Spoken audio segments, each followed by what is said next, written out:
Czechast, a podcast in English about Czech and Moravian society, history, culture and economy. Hello and welcome to another episode of Czechast, the podcast where we dive into all things Czech. I'm Vít Pohanka, your host, and in this episode I'm bringing you a story of friendship, travel and identity. My guest is Kateřina Ferenčíková, a Czech woman from Ostrava who studied at the same time as I did at Palacký University in Olomouc many years ago. Since then, her life has taken her far beyond the borders of Czechia. After marrying a Spanish executive working for an international cement company, Kateřina has lived in France, Puerto Rico and Spain, and now she calls Madrid her home.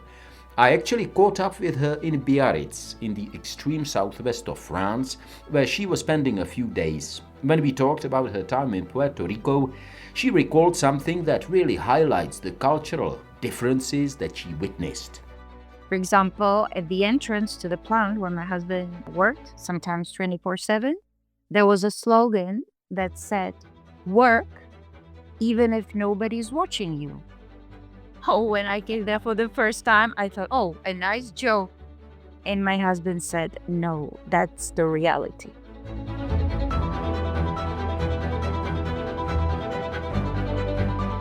For me, it was really fascinating to hear how different parts of the world shape perspectives, and I found her reflections on life in the Basque country of Spain particularly interesting. She described what it was like living there when ETA, the separatist organization, was still very much active. Actually, it was the first time after leaving Czechia that I felt feeling almost similar to the worries we had during the communist regime. Like, you had to be careful whom you talked to, what you talked about. There were certain topics you had to avoid. Politics was a no-no because people were really afraid. ETA was very active. There were many car bombings, many shootings, although we were not a target, fortunately, but it was everywhere around us, and it was really hard for us and obviously for the people who lived there. But you'll also hear from Katka's daughter, Caroline, who grew up with a strong connection to her Czech heritage. Here's a little glimpse of what she has to say. My mom and I have been speaking Czech since I was a kid, and always going to the Czech Republic growing up was very special, and it felt like the secret, this treasure that both of us shared. It was then also a bit confusing sometimes to go to the Czech Republic and everybody suddenly around us could understand what we were speaking, because I was used to Spain where that doesn't happen. But it was always something so special to me, and I'm very proud that I have this. I really love conversations like this because they reveal how Czech identity can stretch across borders and generations.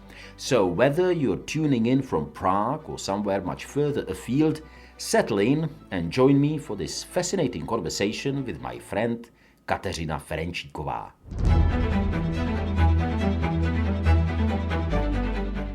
Czechast, a podcast in English about all things Czech.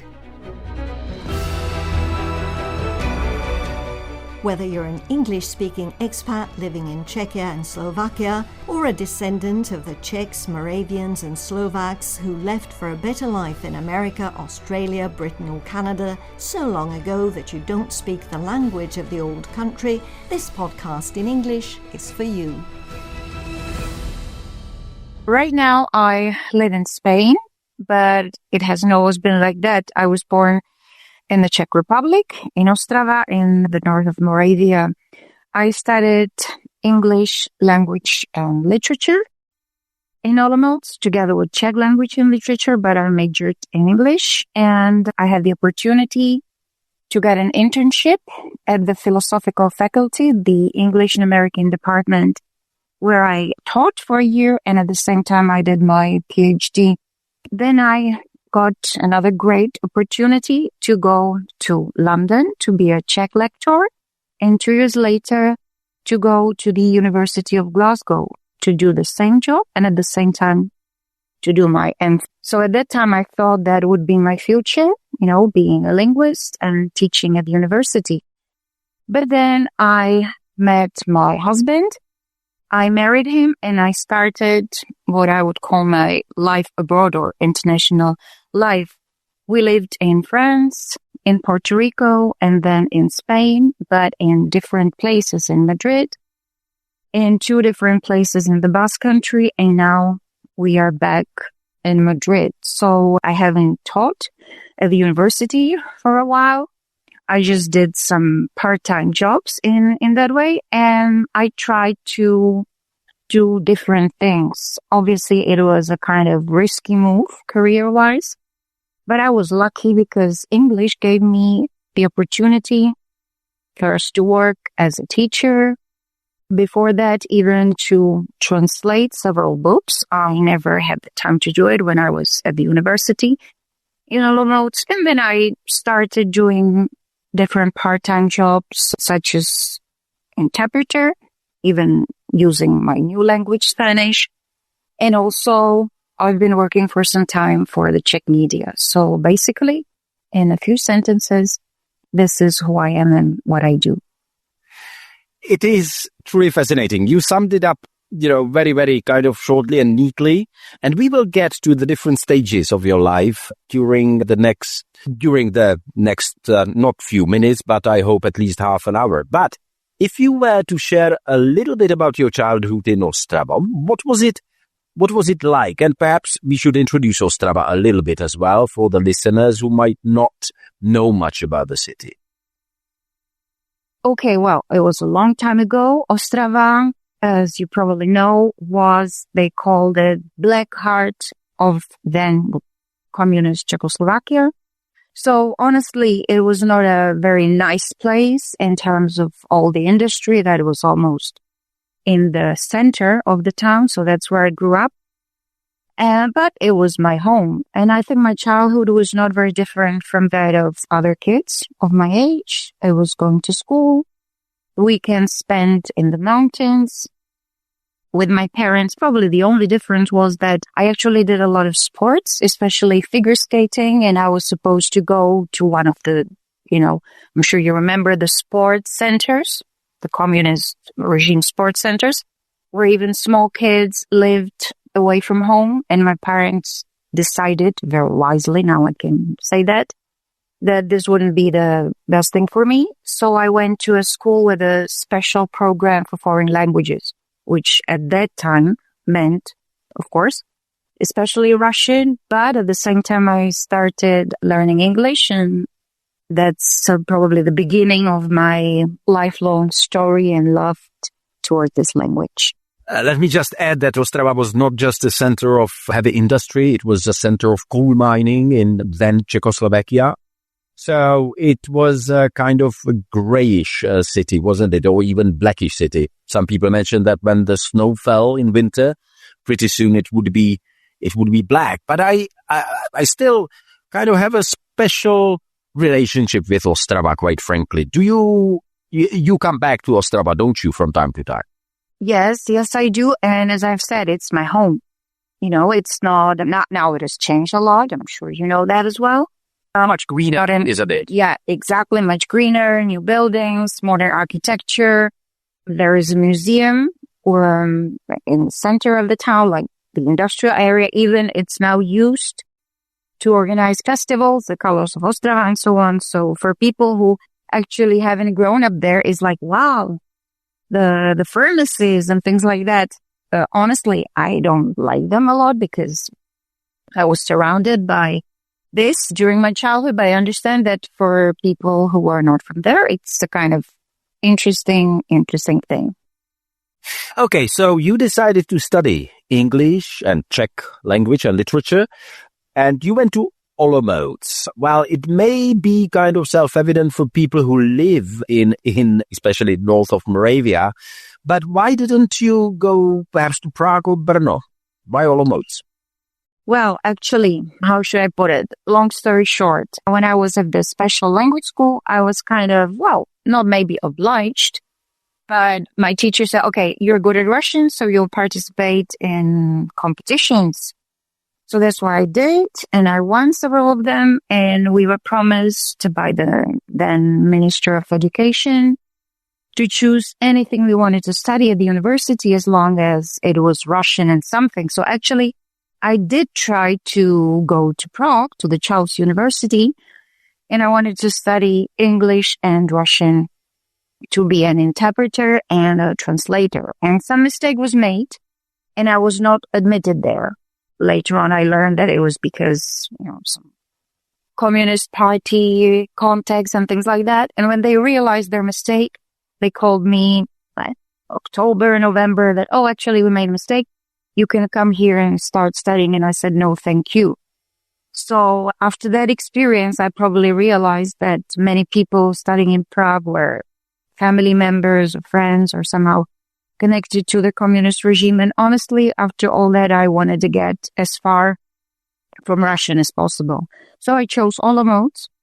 I chose English because this is what I was really interested in. And Czech was at that time, you had to choose 2 subjects. So, this was kind of a natural thing for me to choose Czech because although I did sports as a child, I think I was not good enough to be an English plus physical education student. So yeah, that's the reason why.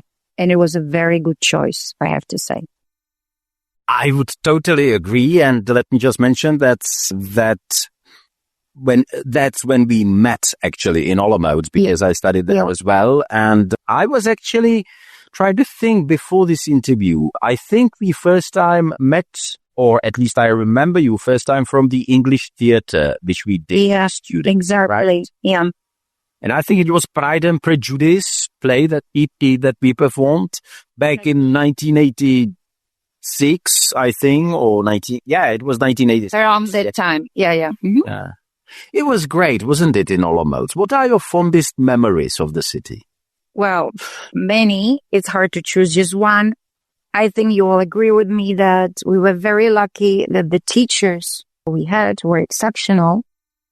Maybe it's because they were probably not allowed to teach in Prague for political reasons. Just to name a few, Professor Jařab, Peperník, Knochová, Kniklova. These people were really, really special, and I think within the constraints of the communist regime, they kind of opened the window to freedom, so to say, a little bit to us. And I was especially grateful that I was offered the internship. So suddenly these people I admired so much became my colleagues. And yeah, it was really special. All the activities we did, the American Club led by Professor Jařab, all the theater you mentioned, we had so much fun.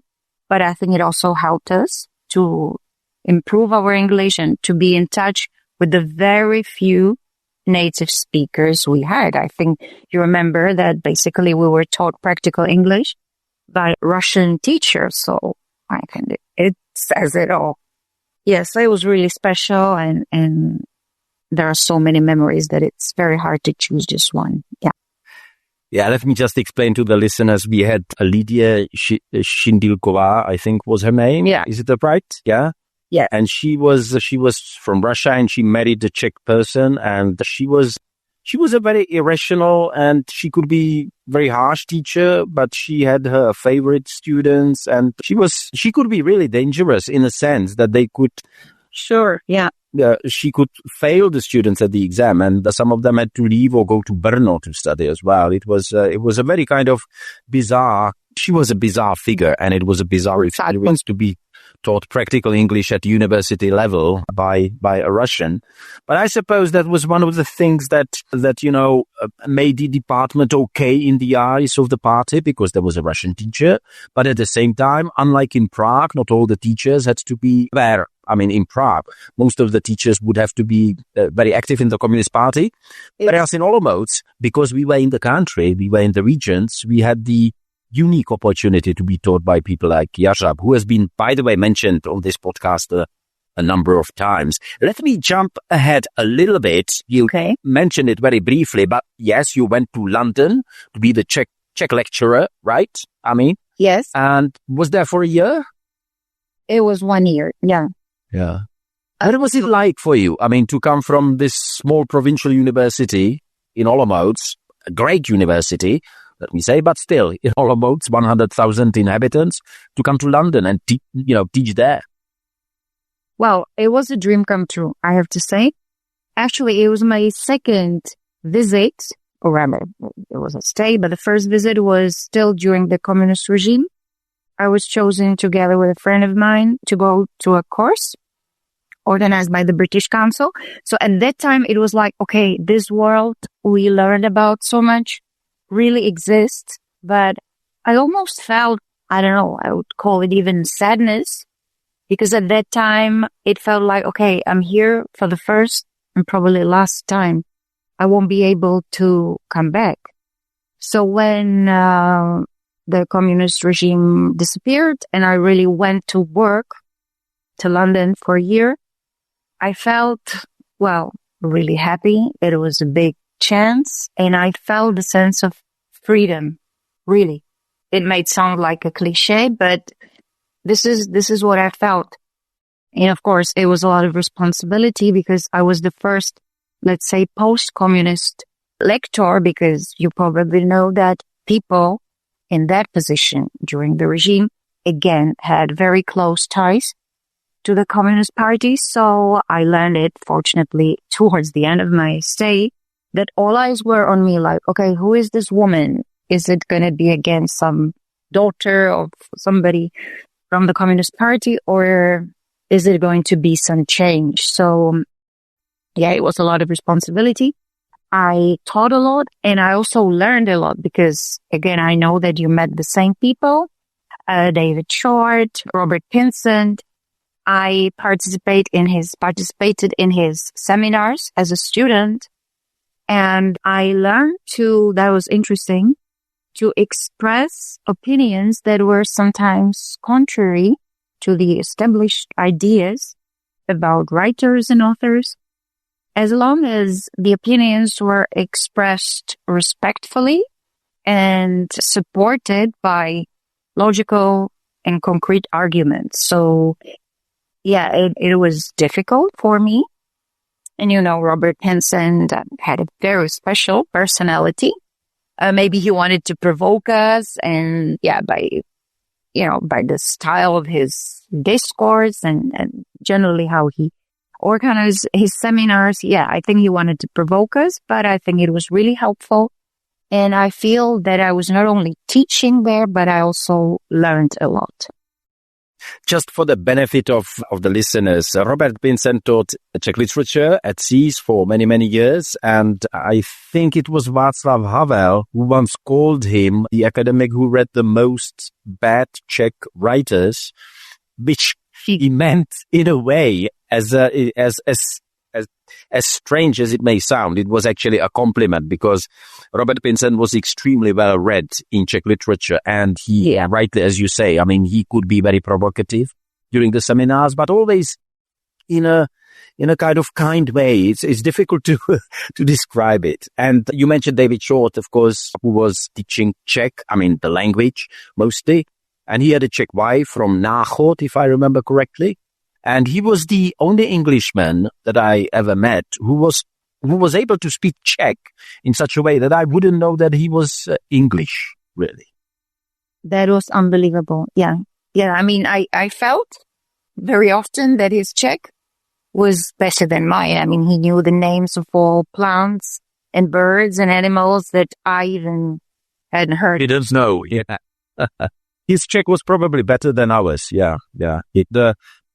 All the vocabulary. Yeah.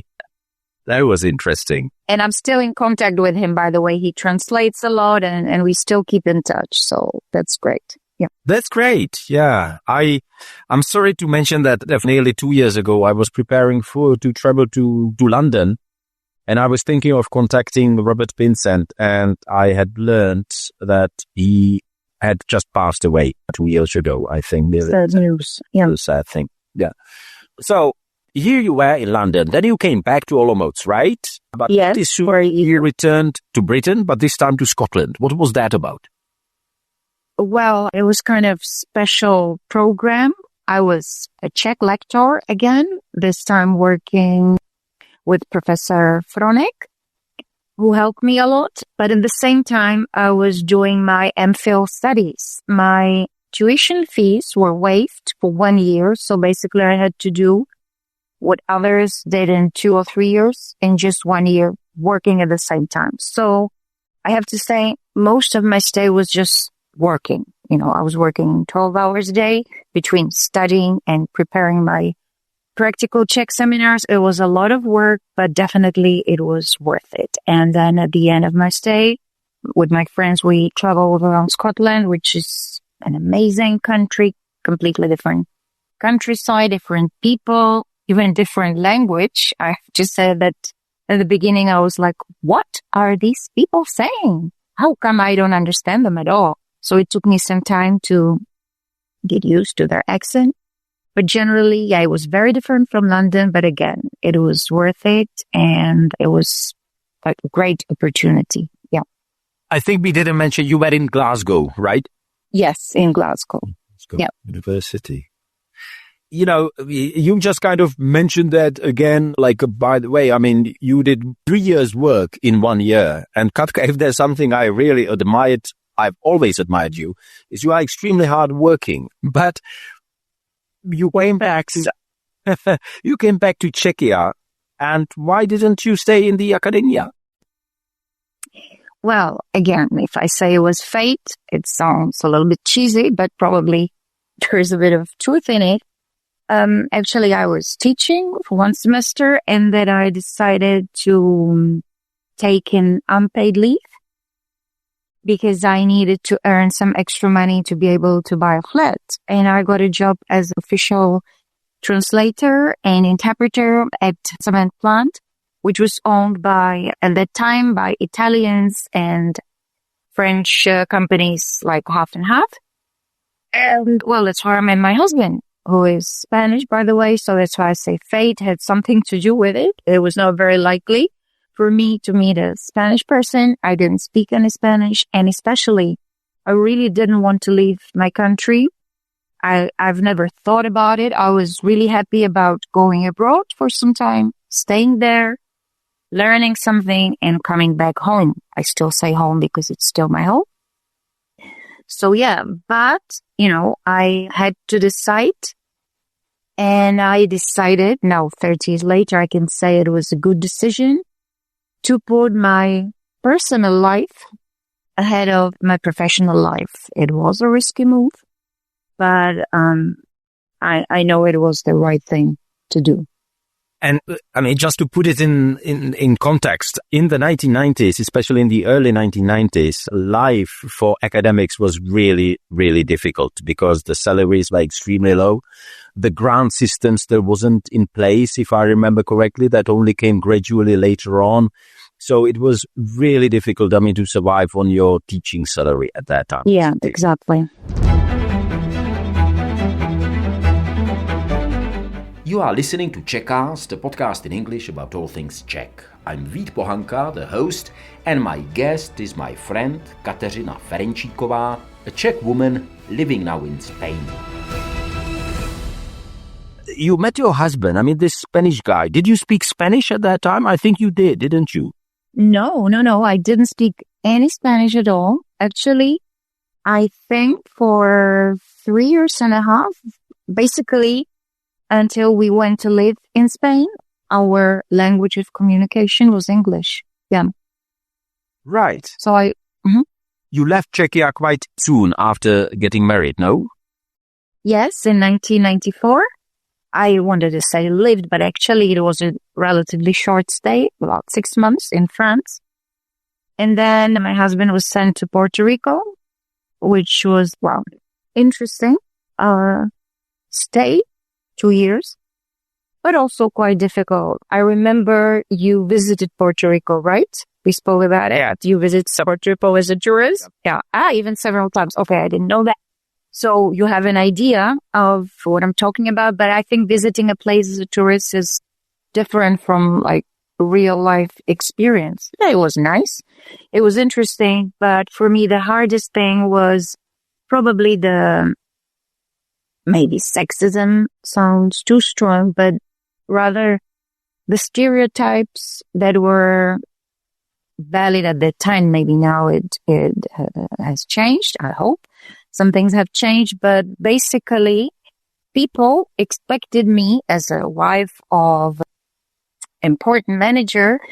They expected me to be a full-time housewife, to be happy just to keep my house nice, have my hair done, keep my husband happy, and that was it. I mean, if there's a woman who wants to do that and doesn't need anything else, that's fine. I would not criticize that at all. The problem is that I wanted to do something else. I didn't have a work permit, so at least I wanted to study Spanish. I said, okay, this is a bilingual country, both English and Spanish. So what can I do here? I will learn the language of my husband and also the language of the country where we are supposed to live.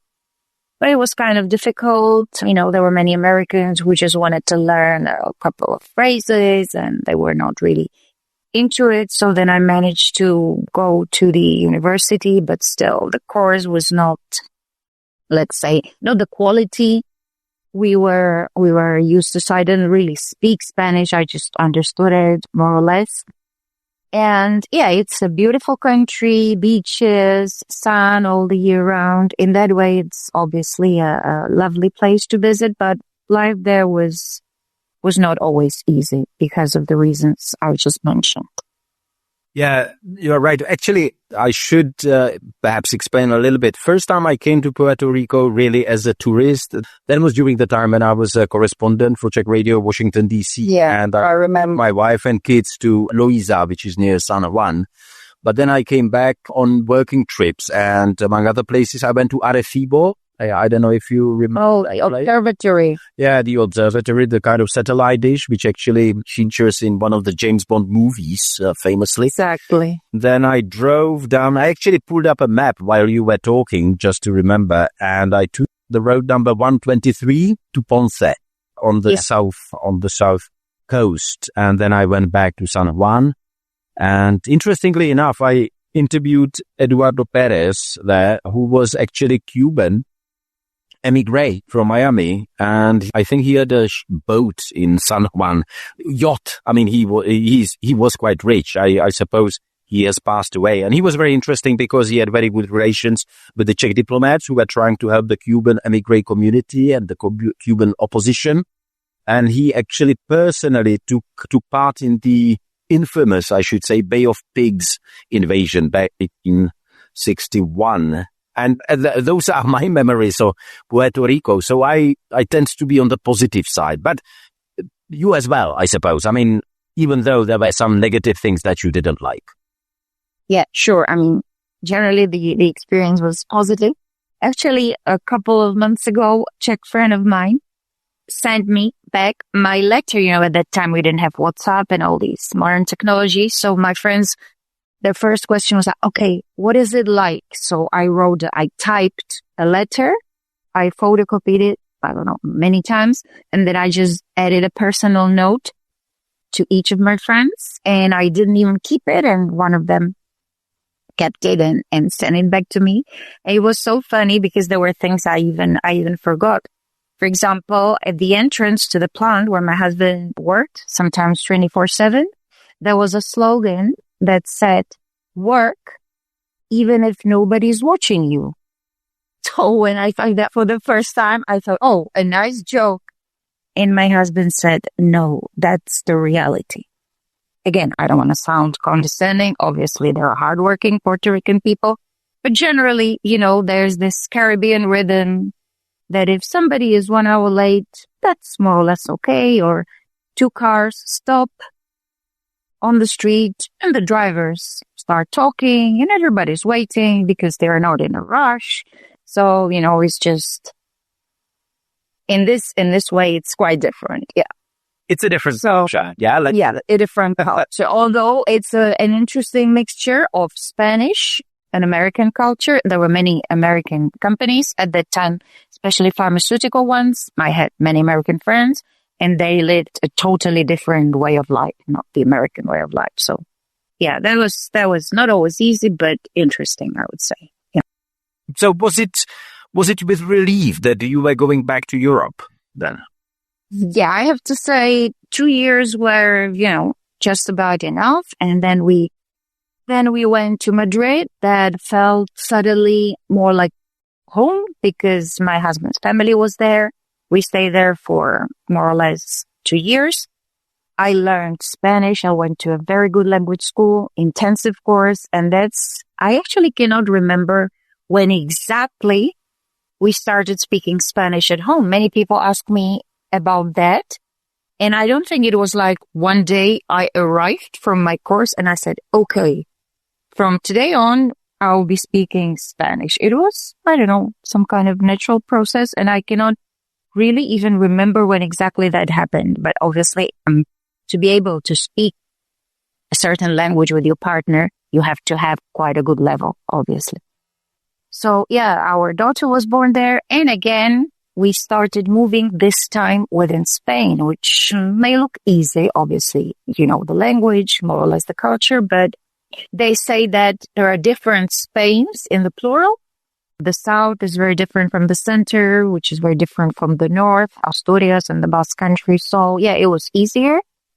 But anyway, at every place, basically, even if you know the language, you have to start from scratch. So in that way, it was also a little bit difficult. Again, you mentioned very briefly that you went to the Basque Country. What was it like for you? I mean, how different is it? I have to admit, Spain, together with Malta, are the only countries in the European Union that I have never visited. I've been to Austria several times, but I've never been to Spain. And I'm just trying to picture Basque Country. Is it different? I mean, is it, can you really tell the difference? I mean, I suppose if you travel from Madrid is a big city. But from the rest of Spain? Yes, definitely. First of all, the countryside. Many of my Czech friends who came to visit said, it feels like home. It's very green, unlike, I would say, almost the rest of Spain, maybe with the exception of parts of Asturias. It's very green. The weather is very, very humid. It rains a lot. And then the people. I mean, the Basque people are a nation. They sometimes say we stand out. We are very, very different, especially because of the language. It's a language that has absolutely nothing to do with Spanish, Euskera, or the Basque language. Actually, it belongs to the same group of languages as the Finnish and the Hungarian.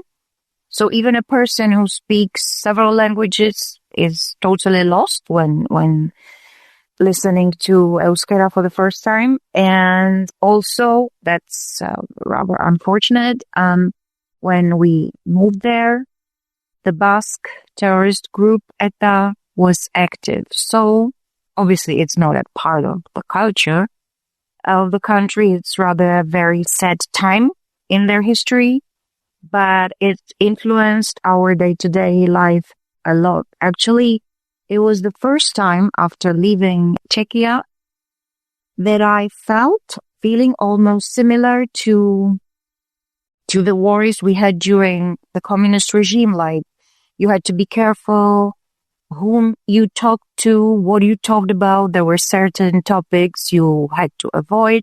Politics was a no-no because people were really afraid. ETA was very active. There were many car bombings, many shootings, although we were not a target, fortunately, but it was everywhere around us, and it was really hard for us and obviously for the people who lived there. So how long did you stay there? Total 15 years, 15 long years. First we stayed near Bilbao, and then in San Sebastian, which is a very beautiful seaside country, about 15 kilometers from the French border. Yeah. So by that time. That's a long time. And that's probably why I had you kind of fixed in the Basque Country. I didn't realize that you came back to Madrid. Just one thing that came to my mind, and I don't want to sound provocative. How about your husband learning some Czech? Why did you have to learn Spanish? I know that you were in Spain. Well, it's funny. I mean, he speaks many languages. He respects the Czech language, but he was so busy and he never actually worked in the Czech or lived in the Czech Republic. So basically, he didn't have any chance except for, 15, 20 words on polite phrases, such as hello, bye-bye, thank you, and so on. And interestingly, he learned some baby talk because when our daughter was born, I was trying to speak to her in Czech all the time. So yeah, there were some words, baby talk, especially that he managed to learn. But definitely it was not because of the lack of respect or even enthusiasm.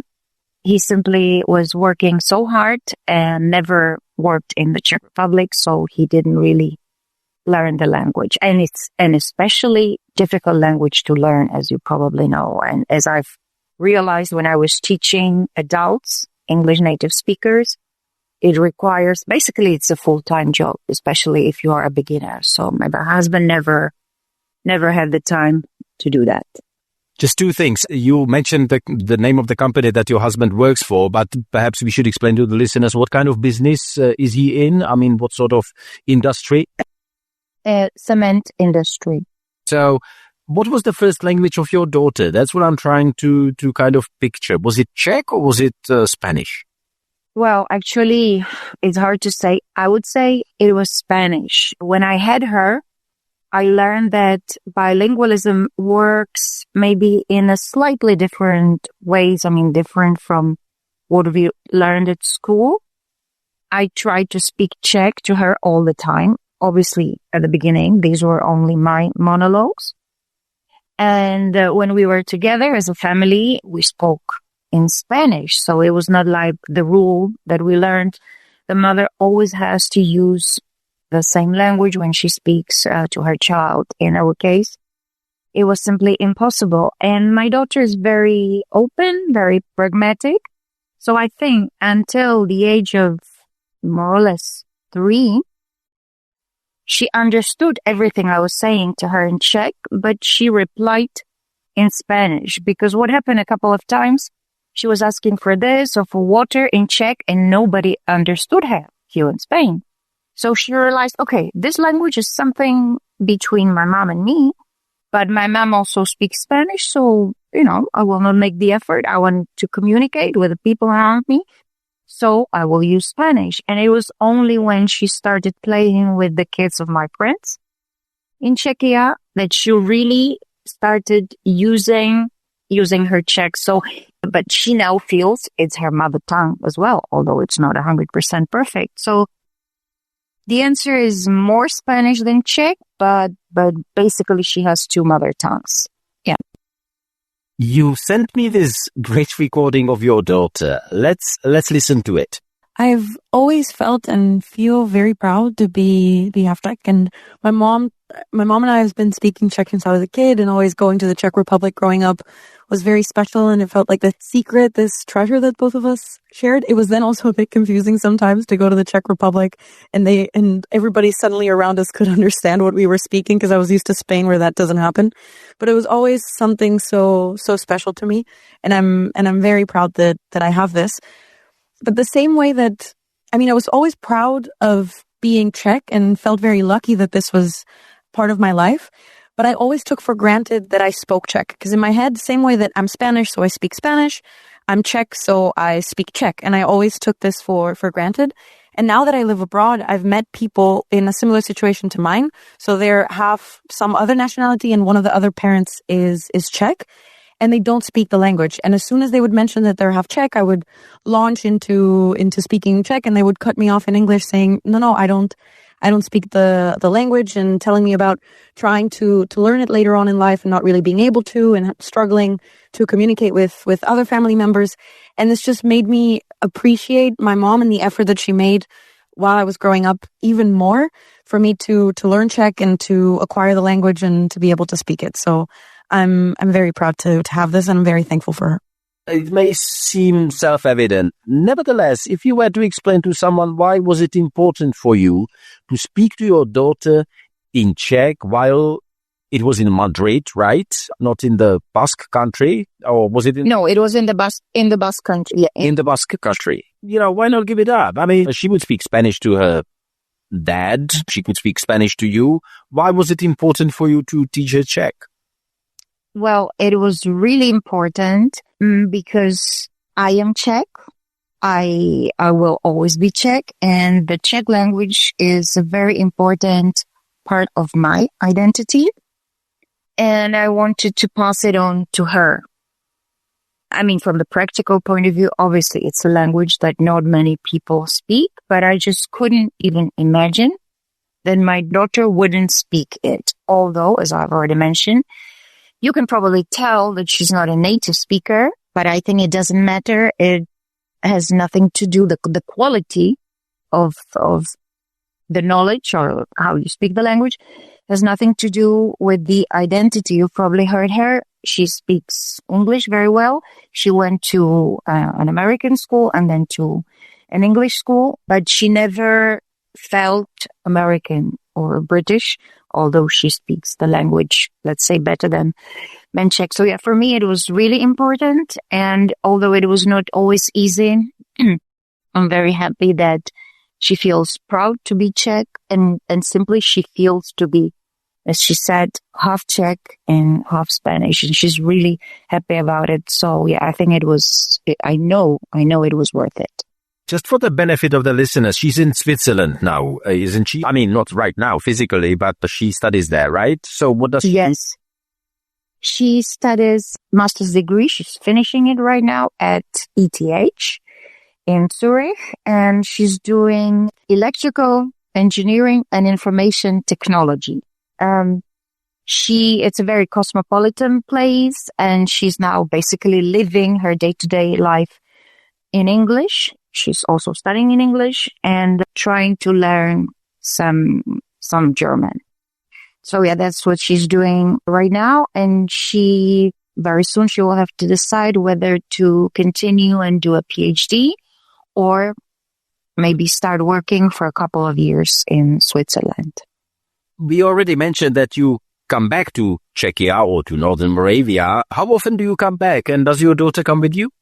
I try to come back like once, twice a year, depending on my work.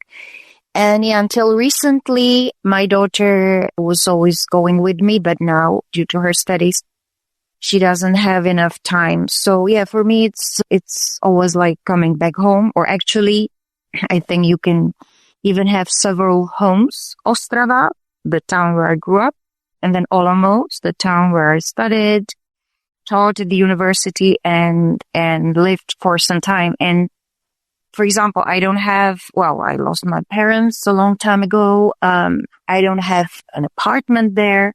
But for me, when I call a place home, it's not so much about the physical things. It's about the people and the experiences. And I have many friends, most of them, and they are like family to me. So yeah, I don't even have to think about that. Yeah, Spain is home because that's where my Spanish family is. But I think at least that's how I see it, that you can have several homes and it's okay. It's fine. So yeah, it has always been home and it will always be home for me. Czechia. Let me ask you about your work for Czech Radio, because you cooperate with the Czech Radio and Czech television. We are talking about the public media. I mean, you don't need to do that, do you? I mean, financially wise, but you still like to do that. Why? Yeah, it's a very interesting work. It's a challenge for me. At the beginning, I had to leave my comfort zone because it was still something different, but my studies of Czech and work with language maybe helped in a way. And it's also a way of keeping in touch with my home country. And it's an honor for me to be working, although I work very little compared to them, with people, journalists at the radio and TV that I admire so much. So yeah, it's something completely different, but I love this kind of work. And perhaps we should explain, I mean, you kind of report on Spain, political events, stuff like that, yeah? When something important happens, I mean, they will call you from Czech radio or Czech television. Yes, since 2017, and the crisis in Catalonia, it's been mostly the Czech television. So work on camera, it's like an additional stress, an additional challenge. Yeah, but I cover mostly political things and events, but sometimes even sports things, like from the general point of view, and I'm not an expert, or unfortunately, natural disasters. The last thing I covered was the horrible flooding in Valencia that I'm sure you've all heard about. So yeah, sometimes it's difficult. Definitely, I would prefer to cover some positive events, but sometimes even these things happen. Yeah. Unfortunately, that's the role of media to inform about such things when they happen, even if they are sad. Basically what you are a correspondent. From my work from abroad, I remember it was always this kind of strange feeling because I would be speaking to people in Prague over the phone on a daily basis, and I was kind of working with them, even though they were, across the Atlantic from the United States. And then I lived in the country, and it was kind of this kind of duality of life. Do you ever experience that as well, if there is something intensive happening, like the Catalonia crisis back in 2017? Yes, definitely. I can see what you mean. But I think it's also positive. It's a way of keeping, in my case, my Czech identity and keeping in touch with my own home country. And by explaining some things, sometimes you have to simplify or you speak about things that not many people in Czechia are familiar with. But I find it difficult because of the reasons you mentioned, but also very positive. Let me ask you, do you think, or have you ever thought about going back to Czechia, perhaps, I don't know, in the older age? Would your husband be willing to come to Czechia and stay there? Well, it's not our plan right now, but if there is a thing I've learned in my life, it's that you never know where life is going to take you. So we both try to keep an open mind in this respect and, just see what happens.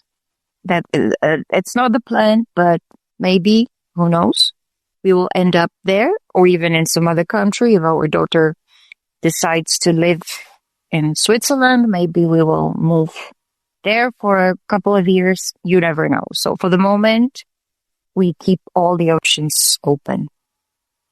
So just to sum it up, obviously you are Czech, you grew up in what is now Czechia, you then lived in Spain, you lived in France, you lived in Puerto Rico. What do you think were the kind of starkest differences, if there were some differences in everyday life, living in these different kind of environments? Well, again, it's hard to sum it up. Obviously, the countries are very different. The day-to-day life is very different. I've already mentioned the Caribbean lifestyle in Puerto Rico. Also, the fact that it's summer all the year round. It may look like a detail, but now when my daughter is asking me, okay, when did that happen? And when did grandma come to visit? And my answer is always, oh, it was in the summer, because really my memory is like one long summer. So it was, I would say probably that was a country where the day-to-day life was the most different from what we are used to in Europe. Spain, my second home, is probably the country I know most. I identify with almost all the aspects of the culture, language, way of life. Of course, there are always some things you will not like about a place, a country, but I would say it feels natural. I'm not Spanish. I will never be, but it feels like I belong here, if you see what I mean. And France, well, it was rather stay, not really. I didn't really live there, and I don't speak the language very well. So I cannot really say a lot about France. I mean, other than I'm a happy tourist here. We come here very often. I'm saying here because actually right now we are in Biarritz, in the south of France, where we have an apartment, and that's how we keep in touch with the Basque country. And well, we are about 30 kilometers from San Sebastian. And my husband is still working on some projects here. So yeah, I love France, their history, culture, but I'm still a tourist here after all these years, so I cannot really speak a lot about the day-to-day life because I've never actually lived here. Yeah. So that would be summing it up in a few sentences. Now that when you were talking, you just reminded me of another episode of Czechast, which I did with Don Sparling, this Canadian who lives in Brno. And we came to a kind of conclusion that people can have different identities, kind of multi-layer identities. He's a Canadian, but he's also Moravák in a way. Yeah. And he's Czech. Would you say that's your case as well? Yeah, maybe that's it. I mean, I think you should fit in, try to adapt to the place where you live, obviously. But sometimes I found it impossible to fit in like 100%. So sometimes it was frustrating because it made me feel, okay, I don't belong to my home country anymore, and probably I will never belong here 100%. But then I realized that maybe, it means that actually keeping my Czech identity, I'm doing something the way I want it to be. And also my friends, I met many people in a similar situation who moved a lot. So my friends, my family helped me to realize that it's perfectly okay not to fit in 100%. So I came to terms with it, and that's what I will try to do in the future. Katka, it's been great talking to you, and I do hope, and I sincerely promise, when you come to Czechia, that you will let me know, and we definitely have to meet, be it in Prague or in Ostrava. And you have to come to Spain because, it's one of the... You've never been there. I haven't visited there. Yeah. So you have to come here, definitely. Thanks for having me, and see you, next time, either here in Spain or, I'm going to say, when I come back home. So thank you. Thanks for having me.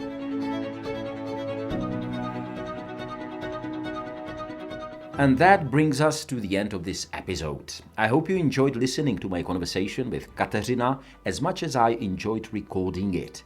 In the next episode of Czechast, I'll be speaking with my colleague from Radio Prague International, but also linguist Danny Bate. Here's a little preview of what's coming up. We talked about his view of the fact that there is a kind of correct or spisovný Czech language and the colloquial Czech, which is actually used much more in daily life than the correct form. Within that division of the language today, there's always going to be evaluation. There's always going to be a sense of one is better, one is proper. Proper tends to be the word that I hear a lot. And that sense of evaluation is not actually inbuilt into the language. It's not inherent. That, again, is a product of specific circumstances. It really is a product of the National Revival, and the people of the National Revival, who, I would say from my perspective, they were self-appointed. Nobody gave them that authority to sort of determine what the Czech language should and shouldn't be for the next few years. So, if you enjoyed Czechast, please consider following or liking the podcast wherever you listen. And if you have any suggestions or feedback, don't hesitate to reach out via email or our social media channels. You shouldn't have a problem finding us, and we'd love to hear from you. This is Vít Pohanka, host of Czechast, signing off for Radio Prague International. Until next time, take care and stay curious. Naslyšenou.